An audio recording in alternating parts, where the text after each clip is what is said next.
Number 1 سوال، برابر ہونا، ایماندار ہونا، سچا ہونا، مومن ہونا۔ برابر ہونا۔ نمبر 2 اللہ تعالیٰ کی نزدیک سب سے زیادہ عزت والا وہ شخص ہے جو بہادر ہے، پرہیزگار ہے، سچا ہے، مشہور ہے۔ پرہیزگار ہے، آپشن نمبر جیم یہ صحیح ہے۔ سوال نمبر 3 دن میں 5 مرتبہ باجماعت نماز ادا کرنے سے عملی تربیت ہوتی ہے، بڑوں کا احترام کرنے کی، مساوات کی، ایمانداری کی، ایثار کی۔ مساوات کی، آپشن نمبر جی وہ صحیح ہے۔ سوال نمبر 4 عہد رسالت میں کوئی تقسیم نہیں تھی، بڑے اور چھوٹوں کی، آقا غلام کی، بچی بوڑھی، مرد اور عورت کی۔ ہاں جی، آقا اور غلام کی، آپشن نمبر جیم یہ ٹھیک ہے۔ نمبر 5 غزوہ بدر کے موقع پر ایک اونٹ پر باری باری سوار ہوتے تھے، 2 آدمی، 4 آدمی، 3 آدمی، 5 آدمی۔ 3 آدمی سوار وہ ہوتے، آپشن نمبر بے یہ ٹھیک۔ اور ٹوٹل اونٹ کتنے تھے غزوہ بدر میں؟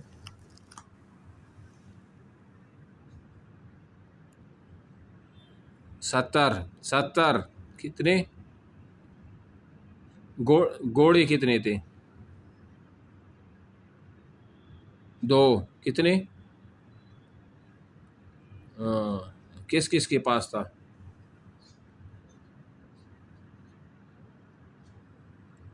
یہ میں نے بتایا تھا نا، آپ لوگوں کو بتایا نہیں تھا، میں نے پورا مجھے یاد ہے، میں نے بتا بھی دیا تھا۔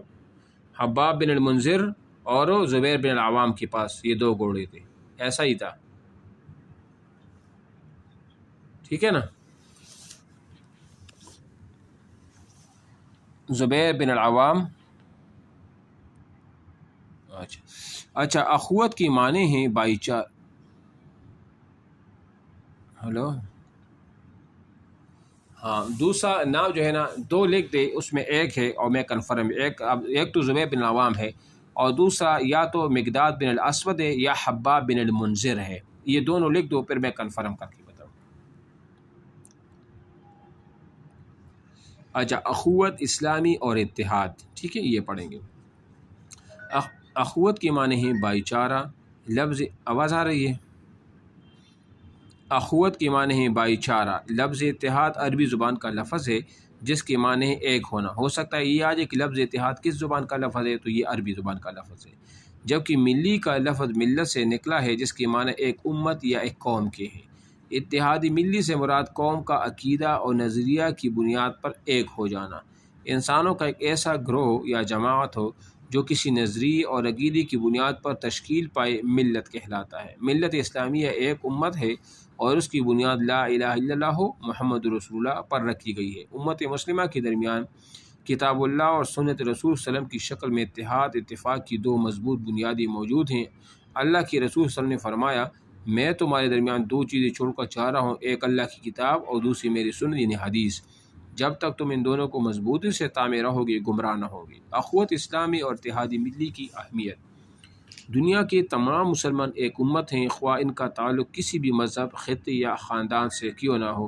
اخوت اسلام کی روح سے سب مسلمان آپس میں بھائی ہیں، قرآن مجید میں ہے۔ اچھا ایک سوال آپ کو حل کرا دوں، یہ جو یہ امت ہے نا آپ علیہ السلام کی، ہم تو مسلمان آپ علیہ السلام کی امت ہی ہیں، تو یہ جو کافر ہیں تو کیا یہ امت آپ علیہ السلام کی امت میں سے ہیں یا نہیں ہے؟ یہ سوال ہو سکتا ہے ہو جائے کبھی انٹرویو میں یا ایسا۔ تو دیکھ امت کی 2 قسمیں، ایک ہوتا ہے امت اجابہ اور ایک ہوتے امت دعوت۔ امت اجابت تو ہم مسلمان ہیں نا، اور امت دعوت وہ ہے جن کو دعوت دی جاتی ہے اسلام کی طرف، وہ یہ نان مسلم، ٹھیک ہے نا۔ اچھا انما المؤمنون اخوۃ، یعنی بے شک آپس میں وہ بھائی ہیں۔ اللہ تعالیٰ نے انسانوں کی زندگی میں سہولت اور آسانی پیدا کرنے کے لیے انہیں قوموں، قبیلوں اور برادریوں میں تقسیم کیا۔ قرآن مجید میں بھی اسی بات کو واضح کیا گیا کہ قوم، برادری اور قبیلے ایک دوسرے کی پہچان کے لیے بنائے گئے۔ اللہ کا ارشاد ہے، یا ایھا الناس انا خلقناکم من ذکر و انثی وجعلناکم شعوبا وقبائل لتعارفوا، ٹھیک ہے نا۔ اچھا اللہ تعالیٰ کی آخری نبی حضرت محمد صلی اللہ علیہ وسلم نے خطبہ حجۃ الوداع میں واضح الفاظ میں یہ اعلان فرمایا، اے لوگو آگاہ رہو، بے شک تمہارا رب ایک ہے، تمہارا باپ ایک ہے۔ آگاہ رہو، کسی عربی کو اجمی پر، کسی اجمی کو عربی پر، نہ گورے کو کالے پر اور نہ کالے کو گورے پر کوئی فضیلت حاصل نہیں۔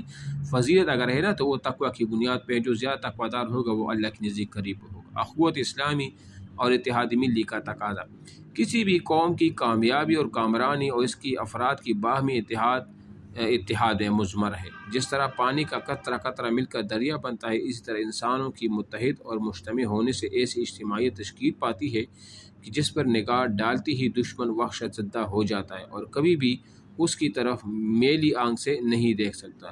رنگ، نسل، زبان، وطن کے اختلاف کے باوجود تمام مسلمان عقائد اور نظریات کے لحاظ سے ایک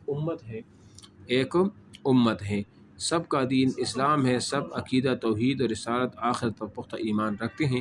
قرآن مجید کو اللہ تعالیٰ کی آخری کتاب اور مکمل ضابطۂ حیات تسلیم کرتے ہیں۔ تمام مسلمانوں کی روایات، اصول، قوانین، نظریات، مقاصد ایک ہیں۔ زندگی کے ہر شعبے میں بنیاد اسلام ہی ہے، لہذا حقوق اور فرائض، میل جول، اخلاق، آداب، اعمال، افعال معمولی فرق کے ساتھ تمام عالم اسلام میں ایک ہی طرح سے ادا کی جاتے ہیں۔ ہمارا خاندانی، معاشی، معاشرتی، جمہوری، ثقافتی اور مذہبی نظام ایک سا ہے جس کی بنیاد قرآن و سنت ہے۔ اس طرح اسلامی عبادات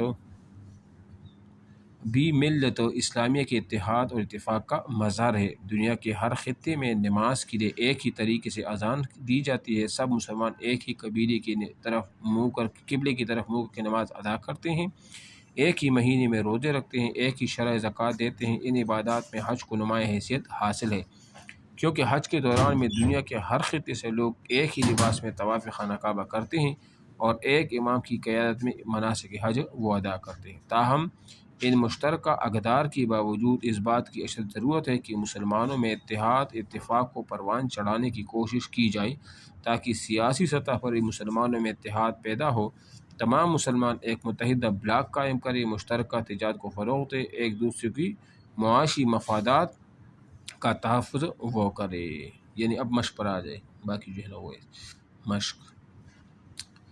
سوال نمبر 1، لفظ اتحاد زبان کا لفظ اردو، فارسی، عربی، لاطینی؟ عربی، آپشن نمبر با وہ ٹھیک ہے۔ نمبر 2، نبی علیہ الصلوۃ والسلام نے فرمایا تمہارے درمیان دو چیزیں چھوڑ کر جا رہا ہوں، کتاب اللہ اور نمبر 1 فقہ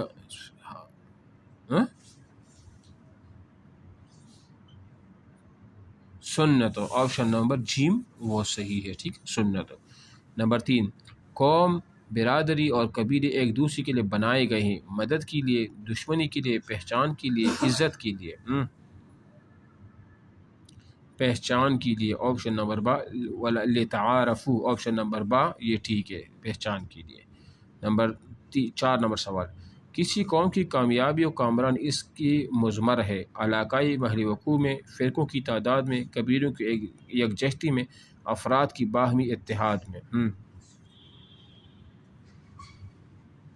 ہاں جی، افراد کی باہمی اتحاد میں وہ مضمر ہے، یعنی سے میں رکھی گئی ہے، ٹھیک ہے نا۔ سوال نمبر 6، رنگ، نسل، زبان اور وطن کے اختلاف، جی